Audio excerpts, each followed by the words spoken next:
Hi, this is Mark from Topica. Today I want to talk about health, and in particular, explore an outlawed paradigm called German New Medicine, or GNM. You should know I am a healthcare consumer, not a provider, and as such, I will be exploring GNM from that viewpoint, asking questions, showing data, comparisons, that sort of thing. Consult a healthcare provider, please, if you are looking for medical advice. Mainstream medicine in the Western world is a master of one trade, body repair. Unfortunately for our health, they try to leverage that skill across all medically related topics. What's the old quote? To a man with a hammer, everything looks like a nail. The hammer our medical system wields is symptom treatment. Is there a better answer? I'll go to the bullet points. Mainstream Western medicine is centered around emergency room care. Only symptoms are treated. If your bone is broken, it is set. If your skin is punctured, it is cleaned and sewn. If your limb is off, it is cleaned and reattached. If your internal organ is bleeding, you're opened up, your organ is sewn up or removed. If your heart is arrhythmic, it is shocked back to normal. If you swallowed poison, your stomach is pumped. You're sometimes given drugs to try to relieve symptoms until your body flushes out the poison you absorbed. These things it does very well. The problem is understood. It is typically mechanical in nature. In its treatment of disease, Western medicine uses the same approach as above, but since the problems are not well understood, the effort is nowhere near as successful. Just how does mainstream medicine deal with the following? Common cold, cancer, heart disease, mental illness, osteoporosis, measles, etc. Symptom suppression here is the functional equivalent of treating diarrhea with a large cork. German New Medicine is the discovery of Dr. Rieke Geert Hammer, a German doctor of medicine who identified 5 biological laws that define the cause, workings, and reason for most diseases. It was his own personal tragedy that set him on the path of his life's work. 35 years later, he is still persecuted by medical authorities. Now the bullet points. German New Medicine is centered around your body's reaction to conflict shocks. It addresses precisely those issues that Western medicine struggles with understanding. Dr. Hammer discovered the 5 laws that define GNM in 1981 after he and his wife both developed cancer after their son was killed. Being an internist at a large hospital, he had access to records of many oncology patients, which upon study revealed the foundations of what became GNM. GNM views all disease, except poisoning, malnutrition, parasites, that sort of stuff, as your body's way of assisting you to overcome a biological conflict, not as some random encounter with a pathogen. It describes the beginning of every disease as the body's reaction to an unexpected, highly acute, and isolating conflict shock that occurs simultaneously in the psyche, the brain, and on the corresponding organ. It offers, as proof, physical evidence in CT scans showing patterns in the form of concentric rings in the area of the brain that controls the afflicted organ or body part. It maps every such disease to an interruption in day-night rhythm that is accompanied by cell loss or gain in the afflicted area where the conflict is active. Once the conflict is resolved, the body reverses the cell loss or gain, which is typically when disease symptoms are noticed. It identifies the role of microorganisms in aiding the body during these crises. And last, it highlights how ignorance of these laws in both doctor and patient plays a role in iatrogenesis through new conflict shocks. GNM defines several new phrases to identify unique processes. These phrases will be used throughout this presentation. Bullet points. DHS, acronym for Dirk-Hammer syndrome, named after Dr. Hammer's son, whose tragic death led to the discovery of GNM. A DHS is an unexpected, highly acute, and isolating conflict shock that occurs simultaneously in the psyche, the brain, and on the corresponding organ. SBS, Sinnvollen biologischen Sonderprogramme, or Significant Biological Special Program in English. A meaningful evolutionary survival response to a DHS, simplistically labeled disease in mainstream medicine. HH, Hammerscher Herd, or hammer focus in English. Physical reaction in the brain to a DHS. manifests as a set of concentric rings, visible in a CT scan, centered on a precise point of the brain. The location of the focus depends on the nature of the shock conflict. CL, conflictolysis, or conflict resolution in English. Midpoint of an SBS, reached when the conflict is no more and healing begins. CA, conflict active phase, the phase beginning with the DHS and ending with the CL. This period is marked by sleeplessness, constant thought directed at solving the conflict, elevated blood pressure, fast heartbeat, loss of appetite, a feeling of cold in the extremities due to blood vessel constriction from stress. This state is biologically advantageous to resolving the conflict. PCL, post-conflictolysis, or post-conflict resolution in English. Two-part vagatonic healing phase, A and B, surrounding epileptoid crisis. This period, apart from the crisis defined below, is marked by sleepiness, good appetite, swelling, that is the accumulation of fluids, inflammation, pus, fever, and pain.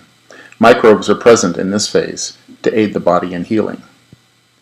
Epileptoid or epileptic crisis, a physical contraction intended to dispel fluids accumulated by the body during the PCL-A phase. Heart attacks, strokes, asthma attacks, migraine headaches, epileptic seizures, just a few examples. The heart of GNM is the pattern of bodily response to a hard psychic shock. Normal rhythm is interrupted in a predictable way, proceeding through well-defined phases to a hopeful eventual return to health. In the coming slides, I will showcase several human diseases, comparing how they are defined in mainstream Western medicine versus GNM.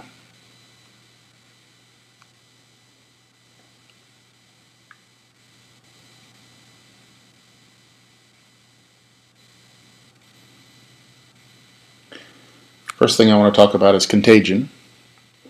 In his book, Functional Processes of Disease, in 1951, Robert H. Walker showed that so-called infectious diseases cannot progress when the nerves to the affected organ are severed, proving that microbes are directed by the brain.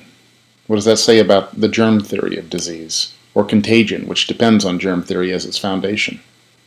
To the bullet points. Mainstream medicine treats contagion in the following way. It theorizes that germs are the cause of disease. It speculates that germs travel through the air or body fluids from one host to another. It assumes microbes in the body have a will of their own and are not controlled by the brain.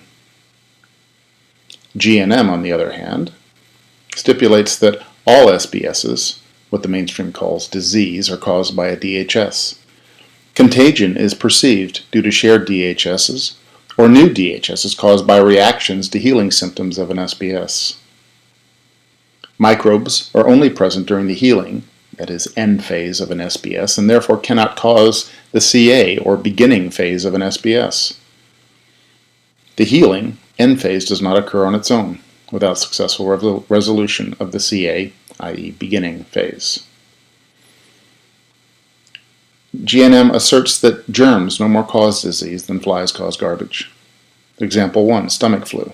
An indigestible conflict hits an entire family unexpectedly. Those involved will have diarrhea, healing symptom, after the conflict has been resolved. Doesn't mean that they caught diarrhea, the germ that caused diarrhea, from one another. It simply says that they were all exposed to the same conflict. Example 2, measles. Caused by a separation conflict, such as experienced by forced school attendance by children separated from their mother. Many, if not all, will experience the same DHS at roughly the same time, giving rise to the concept of epidemic.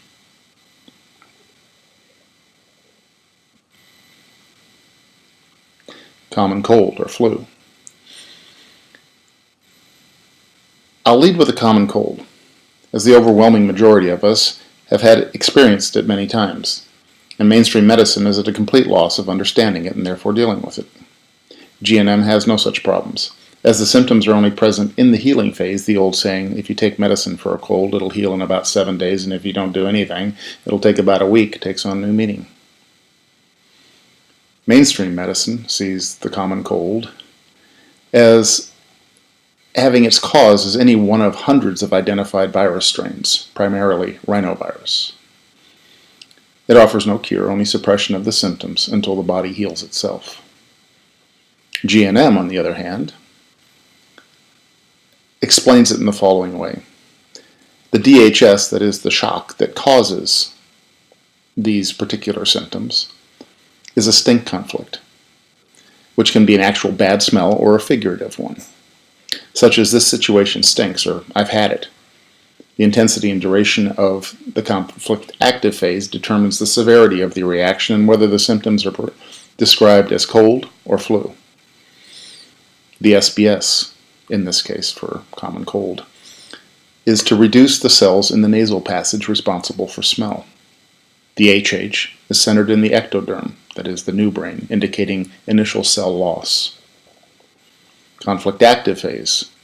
Nasal membranes widen through ulceration, which is generally not noticed. In the PCL phase, after the conflict has been resolved, cell gain is experienced to restore prior cell loss. As all healing occurs in a fluid environment, a runny nose is experienced in mucous membranes. Headaches occur due to edema as glial cells rush to repair the HH. Microbes present are those thought to cause illness by mainstream doctors. Two totally different views on the same thing. Next I'm going to talk about a couple of cancers. This first one, adenoid mammary carcinoma, is one of three different types of breast cancers. Mainstream medicine theorizes that the cause is statistically one of many risk factors, primarily genes, obesity, and old age. It offers a 25% chance of survival 5 years after diagnosis. It doesn't talk about cure, that is, no cancer. GNM describes it as follows. The DHS is a mother-child worry conflict. It can be any harm or threat of harm to the child that shocks the mother. Examples, child running into oncoming traffic or cracking its head on the pavement. The SBS, why the mother reacts the way she does with breast cancer. Provide more milk for the afflicted child by increasing the number of milk-producing cells. The HH is centered in the cerebellum mesoderm, that is the old brain, indicating initial cell gain. So the conflict active phase increases cells that are noticeable as one or more lumps in the breast that will remain producing more milk until the conflict has been resolved. Once that happens, the PCL phase kicks in and cell loss is experienced to eliminate prior cell gain. Tumors are decomposed by tuberculosis bacteria directed by the brain. If no TB is present due to antibiotics, say, the tumor encapsulates and stays. Any sharp stabbing pains are due to the scarring process. And when the healing phase is complete, a scan of the breast will show a depression, a hole, a cavern, where the tumor once was.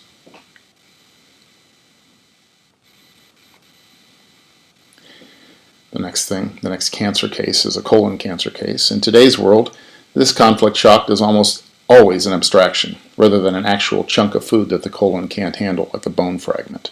Situations like this usually involve the actions of others that affect us. Mainstream medicine theorizes that the cause is statistically one of many risk factors, primarily diet, obesity, and smoking this time. It offers a 7% chance of survival 5 years after diagnosis. Again, the cure is not discussed, that is, the cure being no cancer. GNM sees colon cancer as the following. The DHS is an ugly, indigestible morsel conflict. That can be an actual morsel or a figurative one, like you can't stomach something. The SBS is an evolutionary response to produce more digestive juice to better digest this large morsel that is a food. The HH is centered in the endoderm, the old brain, indicating initial cell gain. The conflict active phase is generally not noticeable, unless the conflict is so intense that the cell growth obstructs the passage of food, in which case surgery may be required. The PCL phase, cell loss is experienced to eliminate prior cell gain. Tumors are decomposed by fungi and bacteria. Expect bloody stool and the passing of tumor remains.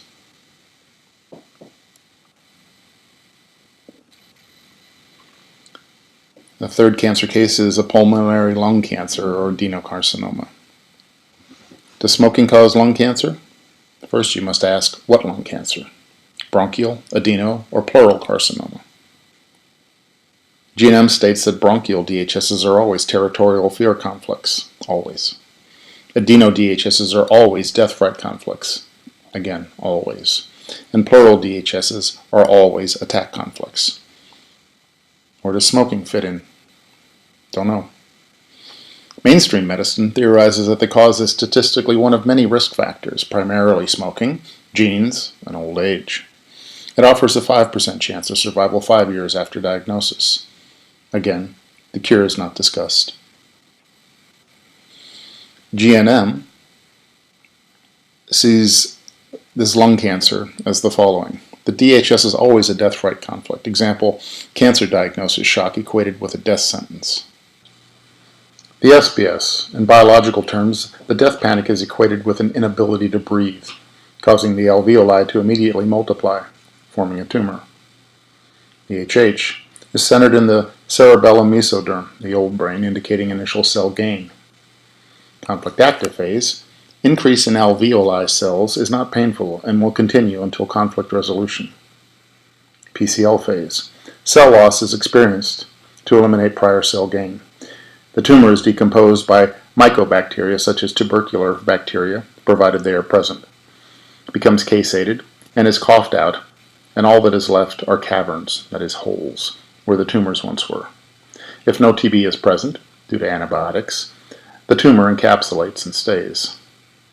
The notion of an immune system as an army that fights evil microbes is patently wrong. That's the last case of cancer that I want to talk about, but it's the concept of cancer metastases needs to be discussed. Mainstream medicine theorizes that cancer cells migrate via blood to randomly create tumors in new sites. But they can't explain why angiosarcoma, or cancer of the blood vessels, is exceedingly rare, less than 0.1%. It ignores its own research that shows that every cell in the body is directed by the brain. GNM embraces independent research that shows that every cell in the body is directed by the brain. Further, each section of the brain controls a specific part of the body. Thus, the idea that a cell from one part of the body can set up shop in another part and cause havoc there defies that research, and in fact all embryonic and evolutionary brain research. Further cancers are primarily the result of simultaneous or subsequent shock conflicts. According to the National Cancer Institute, the most common metastatic cancers are lung, liver, bones, lymph, and brain cancers. Lung cancers are biologically linked to death-threat conflicts, common in cancer diagnoses. Liver cancers are biologically linked to starvation conflicts, which are logical reactions to colon or stomach cancer diagnoses if you accept mainstream cancer prognosis. Bone and lymph cancers are biologically linked to self-devaluation conflicts, which are common experiences after any cancer diagnosis. As nerve cells in the brain cannot divide, real brain tumors cannot exist. What is interpreted as brain tumor is actually glial cells repairing an HH. And finally on this subject, a few questions. Why is donated blood not screened for cancer cells? Why does the blood-brain barrier not stop cancer cells from crossing into the brain? And why do so-called brain tumors never metastasize?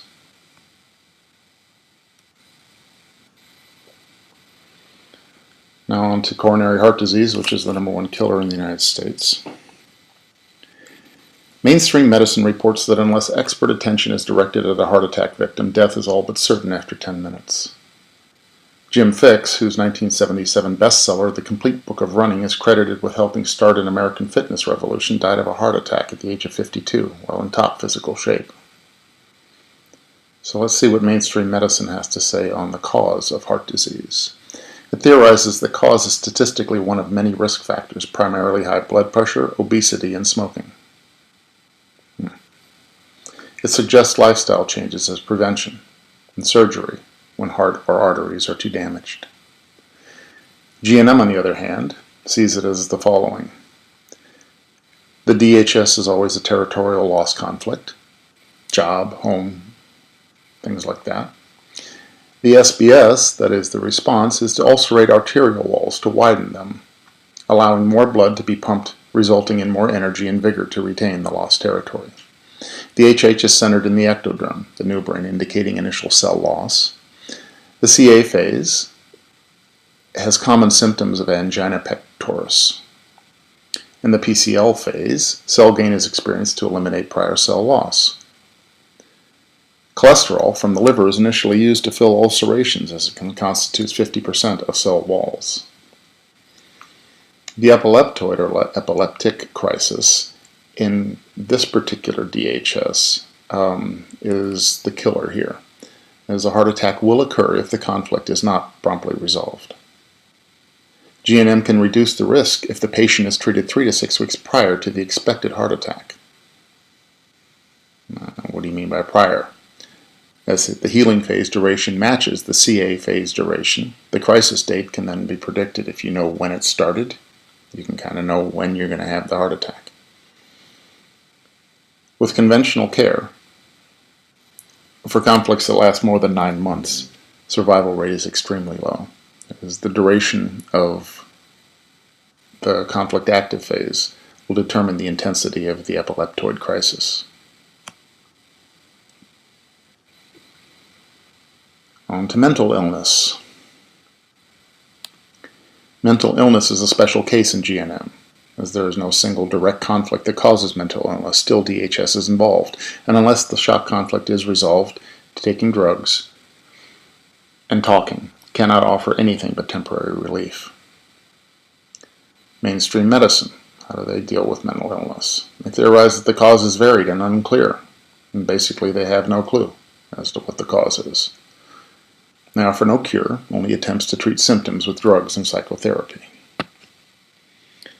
GNM sees mental illness as the following. The DHS is actually multiple unresolved active conflicts. It is, you get a DHS for one thing, you don't resolve the conflict, you get another DHS. You're set up for mental illness, according to GNM. The SBS, therefore, is a unique case. There is no specific SBS that relates to mental illness. Most of the many types of mental illness result from the brain attempting to respond to 2 or more experiences with opposite or conflicting responses. The HH is on both brain hemispheres. And in the conflict active phase, the symptoms vary based on conflicts. Hypersensitivity, that is paranoia, acrophobia, auditory hallucinations, those types of things. The sensory part of both sides of the brain involved are involved at once. In psychoses, that is panic, anxiety attacks, anorexia, catatonia, the person suffering the mental illness is being directed by the 2 hemispheres of their cerebral cortex to deal with life situations that call for opposite reactions.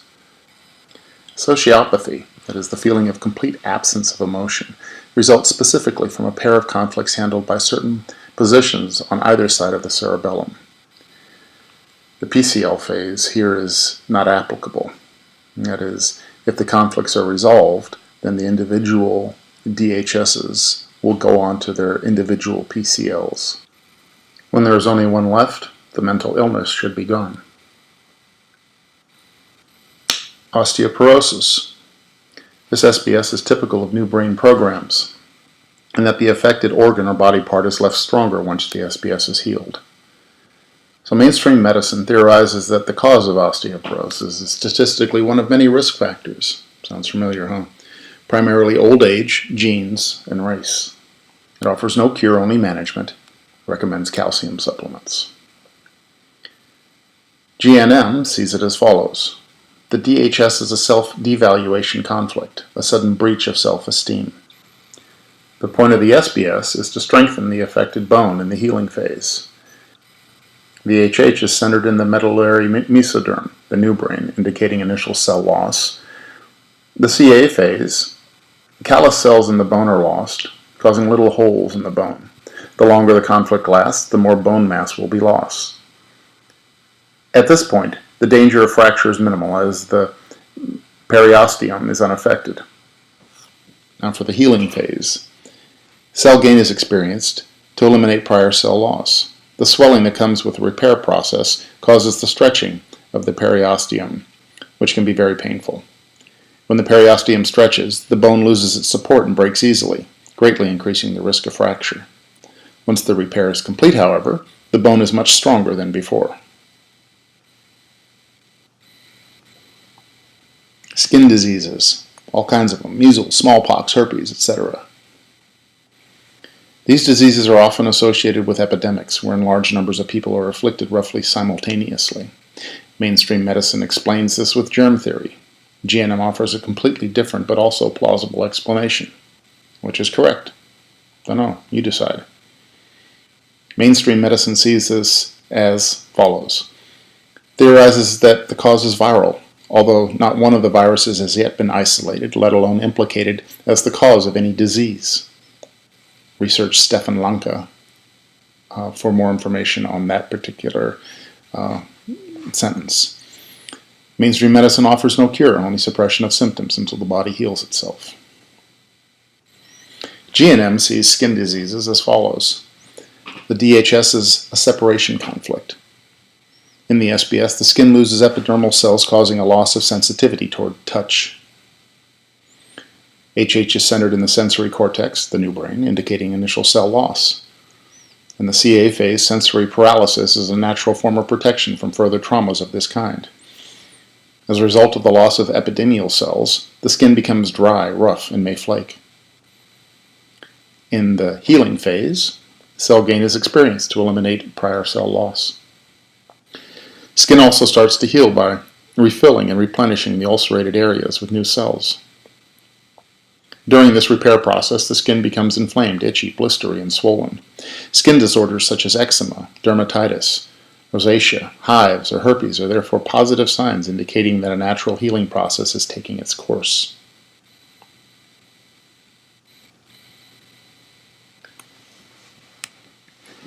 GNM is a holistic view of health. It adheres to the medical dictum, first do no harm. It trusts that nature knows what she is doing, always working to ensure survival, and seeks to first understand and then aid when possible. Above all, in GNM therapy, it is most important to create an environment free of fear and panic so that the patient can enter and complete the healing process without the danger of new conflict shocks. It's really too big to talk about all of GNM therapy. I'll talk about cancer therapy a little bit more. For cancer, GNM is diametrically opposed to the therapy of conventional medicine, where they say, there's nothing we can do for you, this has to be treated with radiation or chemo, we have to administer morphine, we have to cut out the healthy tissue surrounding the tumor. Radiation therapy, based on the criteria of the German New Medicine, is totally useless, for it is founded on the theory that symptoms have to be eliminated in order to prevent metastases. As we've already seen, German New Medicine discounts metastases. With intraductal breast cancers, for example, chemotherapy can stop the swelling of the healing breast. Basically, all that is stopped is the healing process, based on the illusion to halt the growth of a tumor, which is not even a tumor. This type of cancer is controlled by the new brain, and so in the healing process, the cells are repairing an ulceration that happened in the conflict active phase.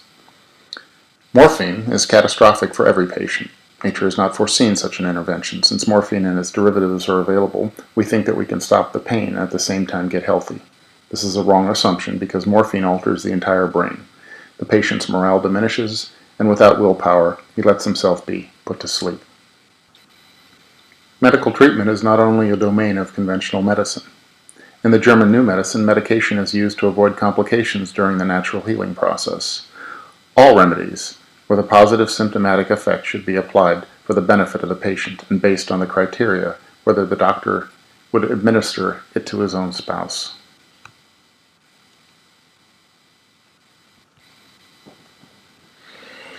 The battle between the germ theory of disease, advocated by Louis Pasteur, and the terrain theory, advocated by Antoine Béchamp, was decided for the Western world well over 100 years ago, when the AMA adopted germ theory and the Rockefeller-funded Flexner Report paved the way for allopathy. This is mere political maneuvering and a clever ploy to generate obscene wealth, not the basis for understanding the nature of health. In 1946, Gaston Naessens built a superior microscope.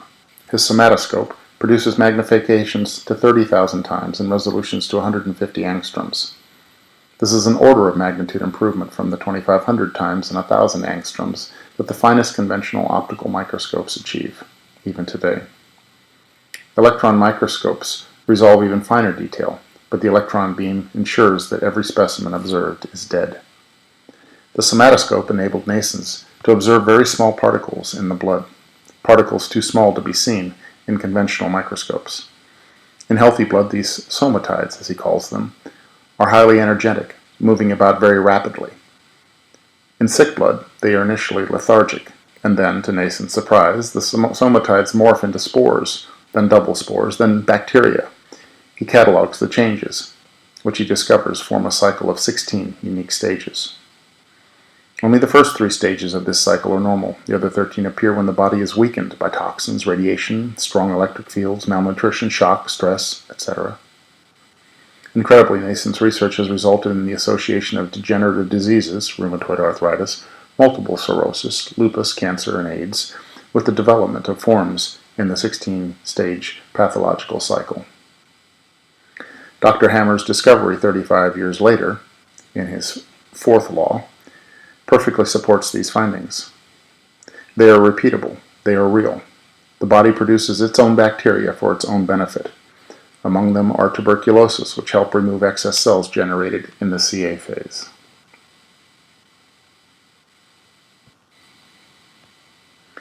GNM is not the only alternative to conventional oncology to be targeted for extermination, and this despite compelling evidence that it should at least be tested.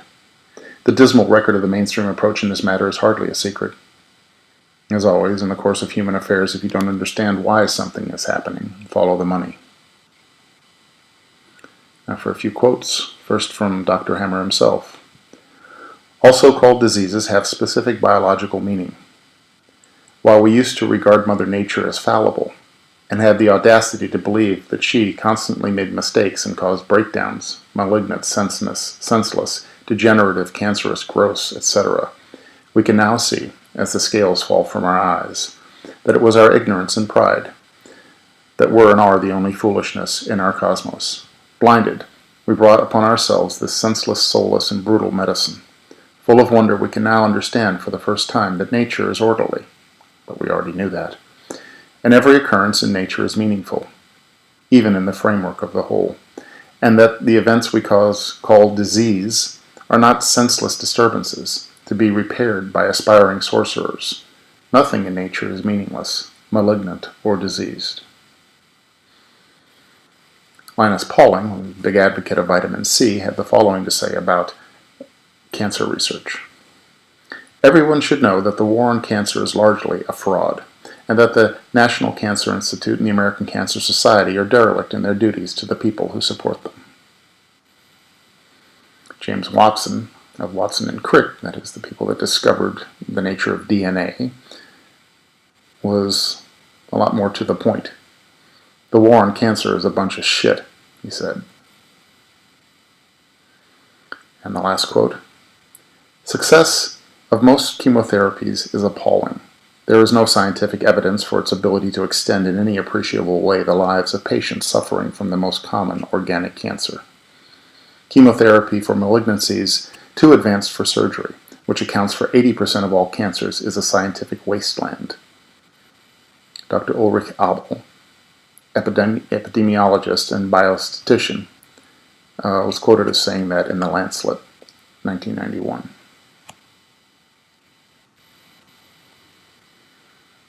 Dr. Hammer has, over the years, attempted many times to have medical authorities test his theories. He submitted his thesis to his alma mater, the University of Tübingen, which promptly refused to even look at it.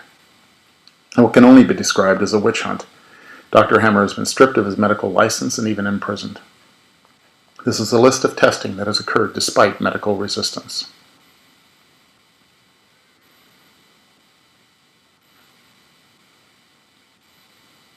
pause here and let anybody read it if they're interested.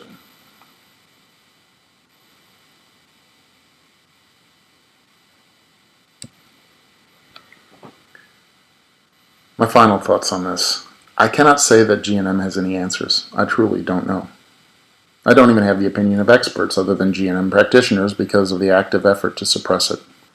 I only know that suppression speaks volumes, and for me, that is enough to look deeper. Thanks for watching.